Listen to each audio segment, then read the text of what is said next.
Seguimos entonces con la segunda parte de nuestro programa de hoy, conversando con, para mí, repito, un gran jugador de fútbol, como lo es, como lo fue y lo sigue siendo y lo seguirá siendo Antonio Martínez Blázquez, alias Mingo, aquí en España.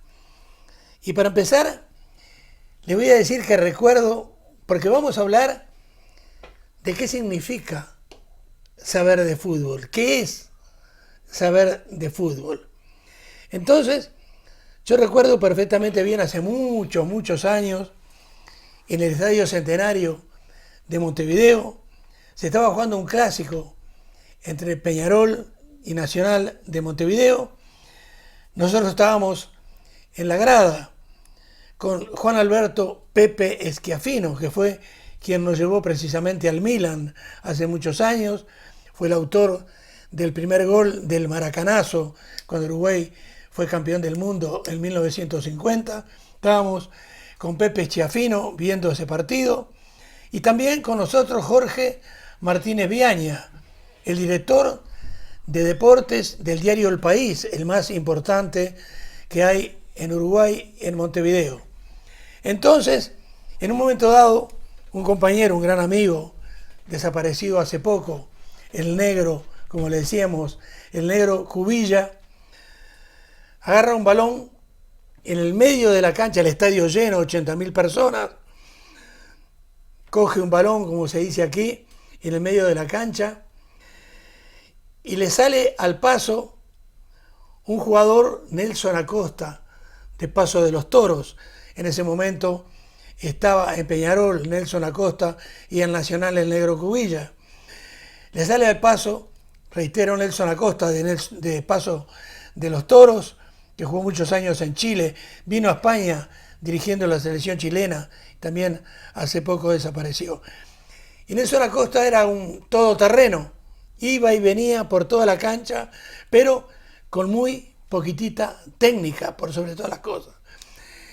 Y cuando va a recibir la pelota el negro Cubilla y lo ve venir a toda carrera, entonces el negro Cubilla le pega la pelota así, le hace una jopeada, como decimos nosotros, y Nelson Acosta pasó.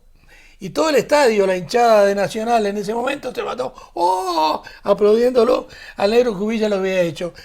El Nelson Acosta se da vuelta con las piernas abiertas para seguir marcándolo, y el negro Cubilla le hace un caño y pasa para el otro lado. Otra vez la hinchada de Nacional gritando desaforadamente lo que estaba haciendo el negro.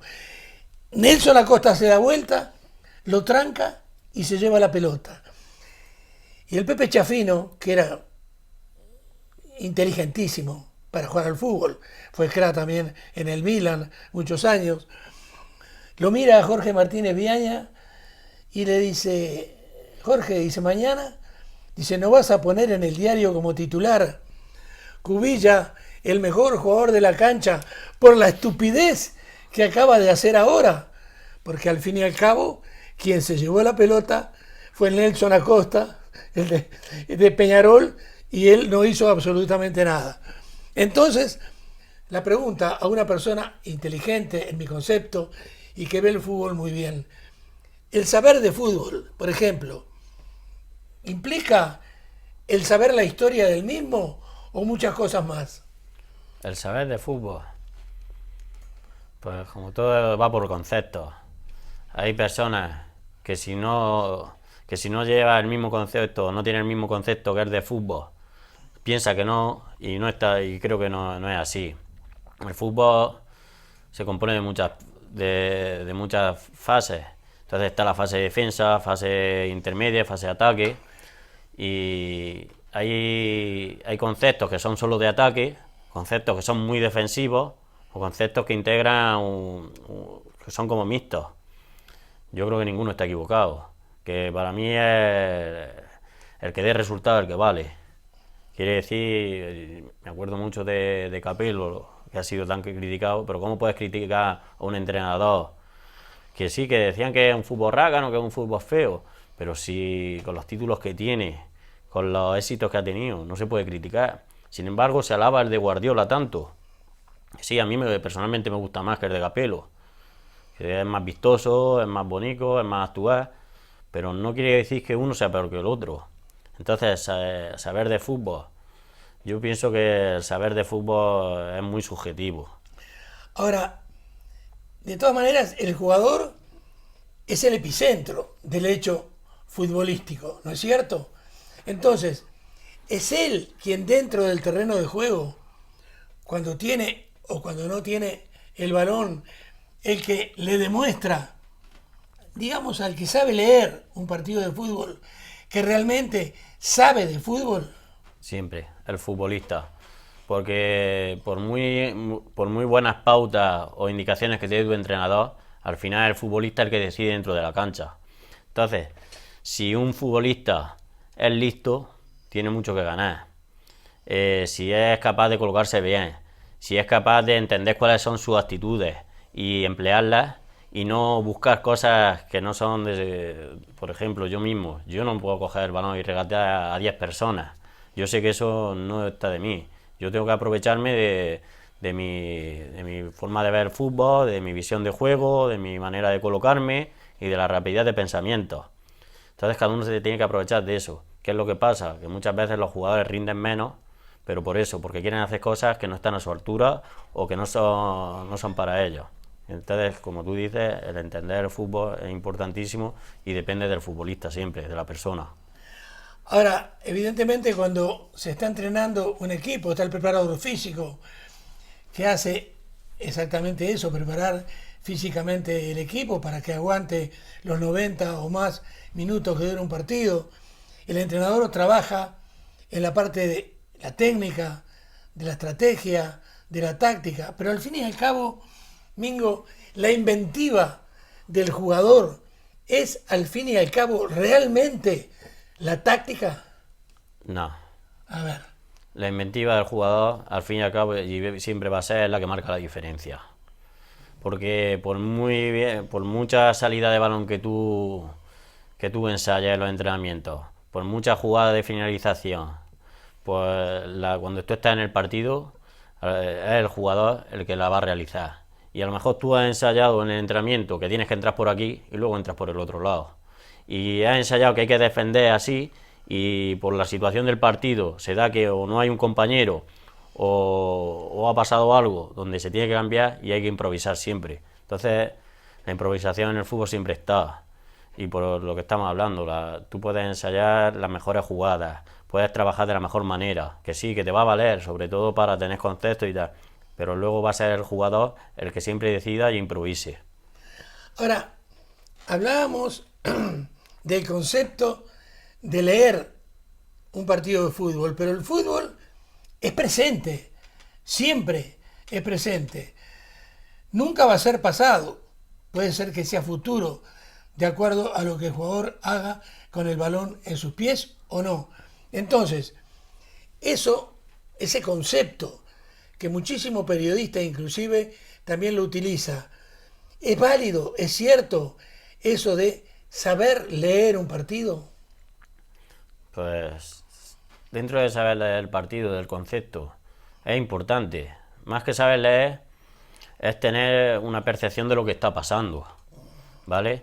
Saber si lo que necesita el equipo es una cosa o es otra. Si lo que necesita el equipo es por ejemplo, presionar más porque estás viendo que la salida de balón de ellos no es muy buena y tienen dificultades, pues en ese momento es saber tener la percepción de decir hay que salir y presionar.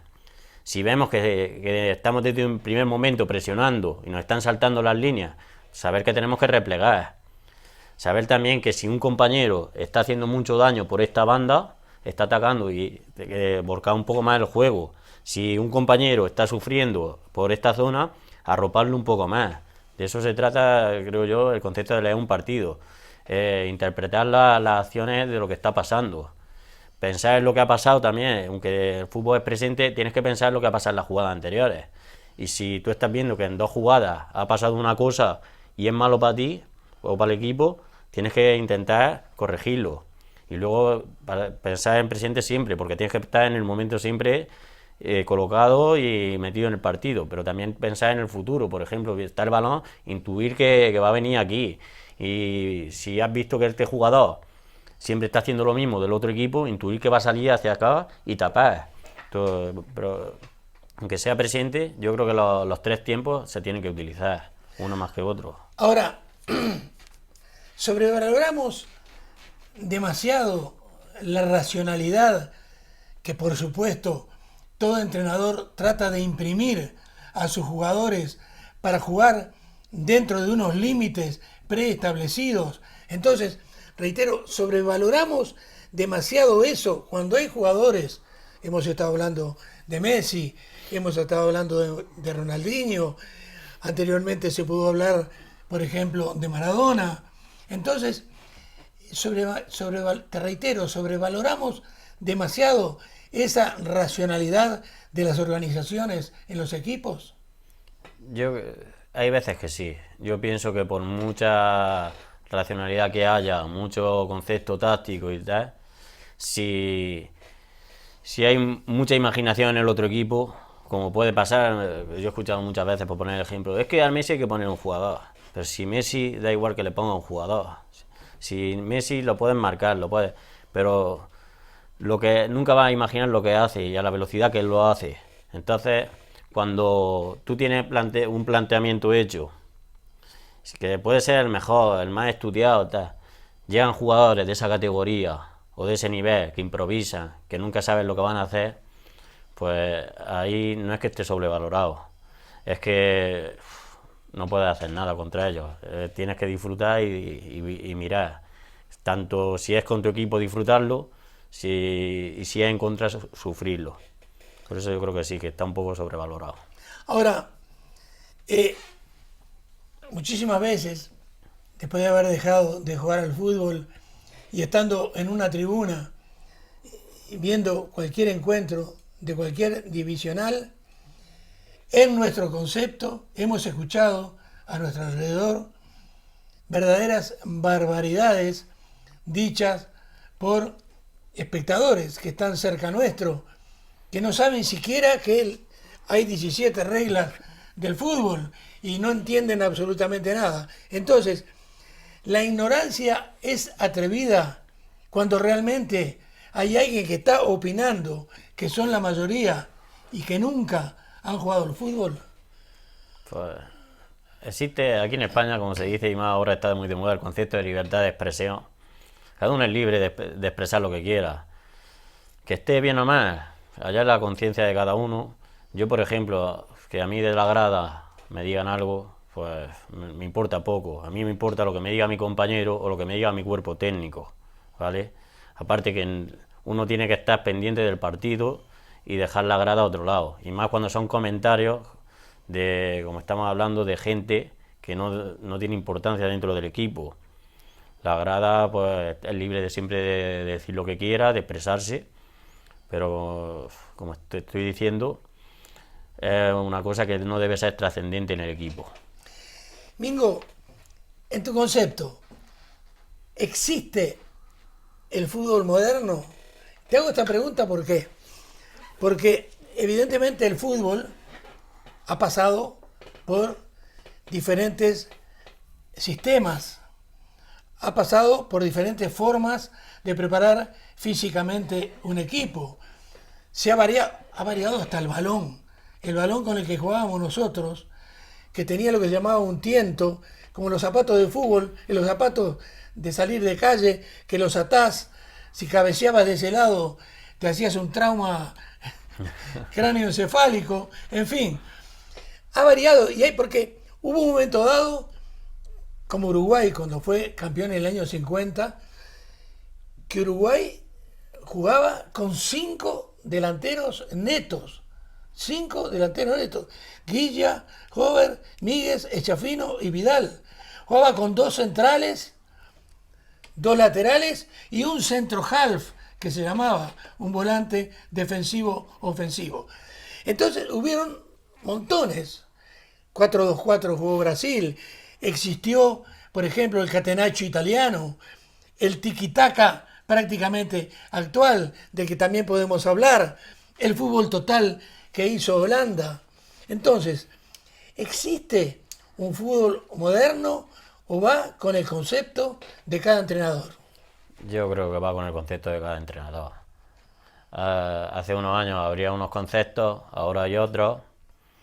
Cada uno lo adapta a su forma de ver el fútbol. Cada entrenador, yo creo que empieza teniendo unos conceptos, acaba adquiriendo de lo que ve fuera para mejorar su equipo y su forma de jugar, pero básicamente son conceptos de ver el fútbol. Habría equipos antiguamente que atacaran mucho, habría equipos que defendieran mucho, y como pasa actualmente. Luego lo de los sistemas. Hoy en día yo creo que a lo mejor se mira mucho más el fútbol tácticamente. ¿Que es un error o no? Pues no lo sé. Yo, mi forma de ver el fútbol, creo que la táctica es importante, pero no tanto como se le da últimamente. Sí que el posicionamiento y lo demás.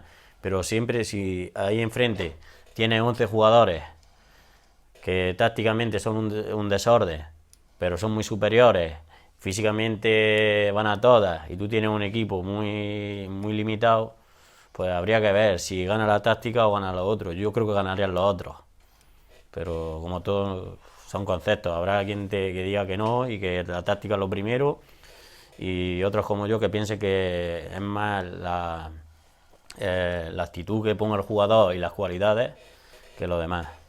Ahora, el entrenador, por la general, la mayoría de los entrenadores en todas las épocas tienen un preconcepto del fútbol y tratan de imponerlo entonces en los equipos a los que van.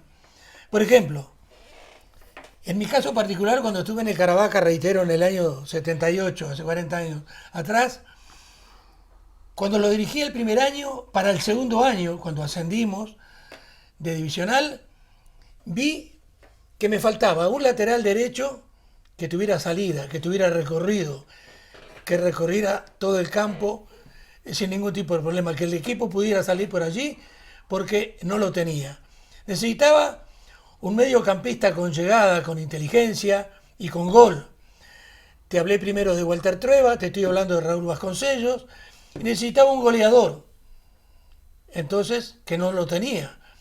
Que te estoy hablando de Juan Carlos Santoto Acosta, un 9 que medía como 1,90, que venía de ser goleador del Campeonato de América juvenil en Lima, Perú, en un par de años atrás. Y ese era mi concepto. Traje otros más, pero eso era el esqueleto del equipo. Entonces, la pregunta es, el entrenador, cuando llega a un equipo, ¿debe llevar ya su idea preconcebida o de acuerdo a lo que él ve cuando llega y hace los primeros entrenamientos? Entonces él trata de adaptarse a los jugadores que tiene, o al revés. Esa es la pregunta que he vivido mucho en el fútbol. Pues básicamente yo creo que un entrenador puede imponer sus conceptos, pero si un entrenador es listo y ve que sus conceptos no se adaptan a los jugadores que tiene, bien porque los jugadores no se adaptan a ellos, o bien porque tiene necesidad de otro tipo de jugadores, yo creo que debería cambiar. ¿Qué es lo que pasa? Que es la famosa frase, no, yo muero con mis ideales. Pues no sé, yo pienso que si eres inteligente, si tú tienes un equipo para jugar el balón, tienes que jugar el balón. Si tú tienes un equipo para lanzar largo, jugar segunda jugada, presionar y lo que estamos diciendo, apretar, pues tienes que jugar a eso. ¿Qué es lo que pasa? Muchos entrenadores llegan y no, aquí vamos a jugar al fútbol, pero no tienes jugadores para sacar el balón, no tienes jugadores que la jueguen. Pues puede ser una ruina o puede ser que te salga bien, no lo sabes nunca. Vamos, si pasa eso, lo normal es cambiar y jugar a segunda jugada. Sin embargo, si vienes con un estilo muy directo y lo que tienes son jugadores, por así decirlo, peloteros, que no son físicamente muy fuertes, que no van mucho a la segunda jugada, pues a lo mejor debes cambiar el estilo. Hay entrenadores que lo hacen, pero normalmente no pasa eso. Normalmente, como se dice, yo muero con mis ideales. Yo creo que es un error, pero como todos son conceptos subjetivos de fútbol. Tenía un amigo era bastante mayor que yo. Recuerdo perfectamente bien, era un hincha a muerte del Peñarol de Montevideo y éramos pequeños todavía, estábamos en divisiones menores y muchas veces yo le decía, estaban jugando Peñarol y Liverpool, yo le decía, ¿viste qué bueno que es el número 8 de Liverpool? Y él me respondía, no, yo qué sé, yo vengo a ver a Peñarol.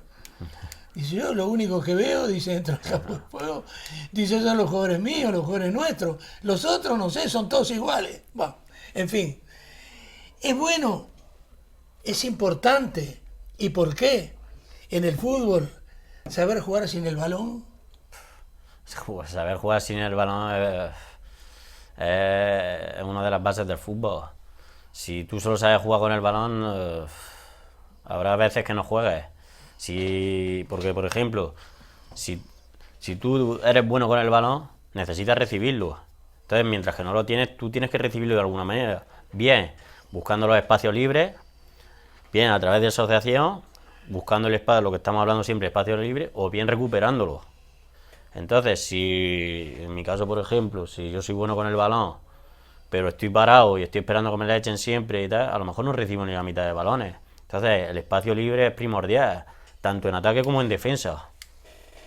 Por eso, si tú estás defendiendo y estás ocupando una zona de nadie, no has basculado, tal, pues seguramente entres por ahí, que es lo que pasa muchas veces que en el fútbol. La frase de se ha quedado el lateral abierto, no ha ocupado el espacio que tiene que ocupar vacío, o he centrado, ha llegado por banda y ha pasado el balón a la otra banda y no ha rematado a nadie estando solo, porque el extremo no ha llegado donde tenía que llegar. Por eso lo de el espacio libre es primordial en el fútbol.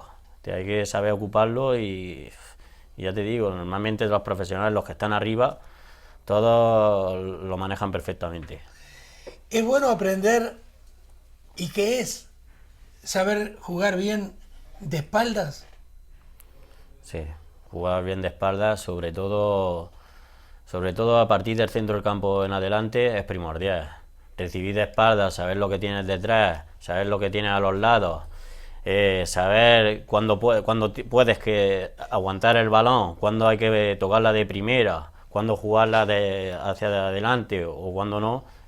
Es principalmente, sobre todo en la zona de ataque, uno de los recursos que más se necesita. Porque si tú siempre haces lo mismo, siempre te quieres quedar el balón, habrá veces que te la puedas quedar y habrá veces que no. O siempre la quieres tocar de cara, habrá veces que puedas dársela y no corra peligro, pero habrá otras veces que tendrás que aguantarla. Incluso siempre, como dicen, tener los ojos en la espalda por si viene el compañero, está libre, lo demás. Entonces, si yo sobre todo se lo achaco a la zona del centro del campo en adelante. Es más, un media punta, un delantero que no juegue bien de espaldas, no puede estar en un primer nivel. Ahora, para, digamos, descargar el balón, ¿qué es lo mejor? ¿Esperarlo de perfil, de frente? ¿Cómo hay que esperarlo para descargarlo, para recibirlo? ¿Y cómo recibirlo? Para recibirlo, siempre lo más importante es jugar con un control orientado. Habrá veces que habrá que recibirlo de perfil, porque la situación requiera que lo hagas de perfil. Habrá veces que lo tengas que recibir de frente y habrá veces que lo tendrás que dejar correr y avanzar. Depende de la situación del partido, pero siempre con el balón, con el control orientado. Un control orientado es lo que te da la facilidad de seguir jugando. Si yo hago un control siempre de parada, lo paro aquí, pero no tengo el balón para jugar, ya necesito de lo toque. Si yo, sin embargo, en el control ya puedo jugar, regatear, pasar o lo que tenga que hacer, es diferente. Entonces, por lo que estamos hablando, la situación del perfil, de recibir, la forma de recibir, dependerá también de la situación del partido en la que estés o en la que recibas. Ahora, un equipo de fútbol está formado por 11 jugadores. El entrenador trata de unirlos, trata de aglomerarlos para que jueguen de una determinada manera. Pero al fin y al cabo, el poseedor del balón en cada partido es realmente, fuera de lo que el entrenador le haya dicho, el dueño de la iniciativa? Sí, sí, seguro. Por lo menos en mi caso, al final el jugador es el que siempre da la iniciativa. Yo tengo el balón, soy el que decide, ¿vale? Hay veces influido por lo que el entrenador está escuchando desde fuera o de lo que te ha pedido, pero al fin y al cabo eres tú el que decides, porque si no lo ves claro, él te ha dicho que desplaces el largo y tú no lo ves claro, la va a jugar de otra manera, va a hacer otra acción seguramente, o bien la va a pasar en corto, o la va a aguantar, o va a regatear. Puede influir un poco en las indicaciones que has tenido antes, pero al final es el jugador el que decide lo que va a hacer en esa acción. ¿Cómo encarar a un rival según su posición en el campo? ¿Entendés la pregunta? Sí, sí. Pues según la posición en el campo, pues por ejemplo, a un delantero normalmente vienen como motos. Motos quiere decir que viene y con A gran y con velocidad. solo mover el balón se pasan de largo. Eso es, por lo menos en el fútbol de tercera división hacia abajo. En el centro del campo, pues, y en la defensa, encararlo siempre tiene que ser en movimiento. Yo el único jugador que veo que es capaz de regatar parado, desde parada, es Messi. Messi se para con el balón, la dea el balón y sale, pero es el único que veo yo que hace eso. Los demás siempre van en movimiento, en carrera. En carrera y luego pues driblar, engañar, eso depende de cada persona, de su forma. Recuerdo perfectamente bien, compañero mío, el papá de Diego Forlán, Pablo Forlán, lateral derecho de Peñarol, de San Pablo, en Brasil. Él siempre, él era lateral derecho, marcaba en aquella época el puntero izquierdo, el extremo izquierdo. Él les regalaba siempre la línea. Él tapaba la diagonal. Entonces él siempre cubría esa zona de esa manera, de una forma realmente muy inteligente, porque, reitero, según donde estuviera, él sabía, siendo muy malo técnicamente, llegó a ser el mejor lateral derecho de Brasil allá por los años 70. Ahora bien, y ya prácticamente para terminar, muchas veces, Mingo, creo que lo que vos más haces, muchas veces hay que separarse, hay que alejarse mucho del balón para poder hacer algo importante para el equipo. Sí, muchas veces, sobre todo cuando siempre esperan que tú seas la salida, bueno, en el caso que estamos hablando, muchas veces lo que tienes que hacer es desaparecer, dejar ese espacio. ¿Vale? Tú desapareces, dejas ese espacio y el equipo contrario no espera eso y dice, ¿qué hace este aquí? ¿Vale? Que si no me han dicho que es el que va a venir a recibir, o que me han dicho que va a hacer esto. Entonces muchas veces desaparecer de la zona y aparecer en otra zona donde no te esperas es lo que da al fútbol, la improvisación, y que sorprende. Eso pasa mucho cuando ahora en el fútbol moderno, que antes no se veía, cuando ves al lateral que parece interior, en el caso de Marcelo lo ves, ahí está. Claro, si al final lo conoces, pero nunca te esperas si es el lateral porque está aquí. Entonces eso es importantísimo. Como cuando un delantero de repente está en el centro del campo defendiendo o recibiendo y deja un espacio donde viene el extremo, viene el media punta, viene el centrocampista, lo ocupa de repente, desaparece también de su zona y crean una situación de peligro. Muy bien, Mingo, como última pregunta entonces, que me ha llamado mucho la atención, tanto el año pasado, la temporada pasada, cuando te veía jugar en el Caravaca, como ahora en el Calasparra, te veo dentro del campo, reitero, con una gran inteligencia táctica, pero también te veo gesticular muchísimo durante todo el partido y mover mucho la boca. ¿Por qué razón? Pues normalmente soy de los que más peso tiene el equipo. Eso también me da un poco de privilegio a la hora de hablar y de chillar. pero sobre todo por la organización, por tener a la gente metida en el partido, por corregir cosas que ves dentro del partido y tú crees que es bueno para el compañero. Sobre todo pues, muchas veces cuando le mandas el balón, hablarle si está solo para que esté tranquilo, no se acelere, si está marcado para que juegue más rápido, y aparte para mantener un orden, porque muchas veces estamos jugando con gente muy joven, gente que tiene muchas cualidades físicas, que corren mucho, pierden mucho la posición, y si no los tiene un poco controlados, pues luego pasa problemas. Y yo que tengo ya 32 años, pues no estoy para correr tanto. Muchísimas gracias. Yo quiero terminar haciendo una pertinente aclaración a dos muchachos a quienes realmente dentro del campo de fútbol siempre me encantaron, tanto así que en un determinado momento, cuando fui contratado por un equipo de la primera división argelina, el ASMO, la Asociación Esportiva Muludía de Orán, pensé en llevarlos conmigo y inclusive, hablé con el papá, hoy ya fallecido, del Parche, que jugaba delantero centro, y de Jesús, el rubio Jesús, que hoy día tiene una casa de venta de ropa allí en Moratalla, ¿no es cierto? Pensé llevarlos a los dos y no pude. Lamentablemente no pude. Ellos nunca se enteraron porque nunca lo conversé. Pero ahora sé que se van a enterar qué pasó. Cuando fuimos con mi señora y nuestro hijo a Orán y queríamos traer a estos dos jugadores al equipo del ASMO, el presidente, el señor Bengará, nos dijo que bajo ningún concepto quería jugadores que no fueran de primera división e inclusive que hubiesen jugado alguna vez en la selección de Uruguay.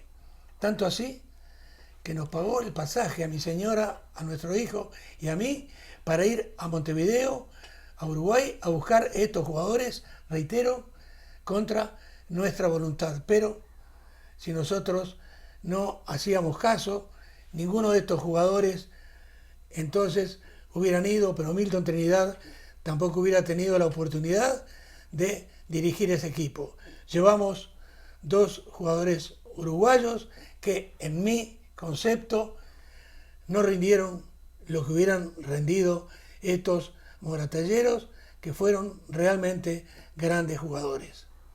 Hasta la semana que viene.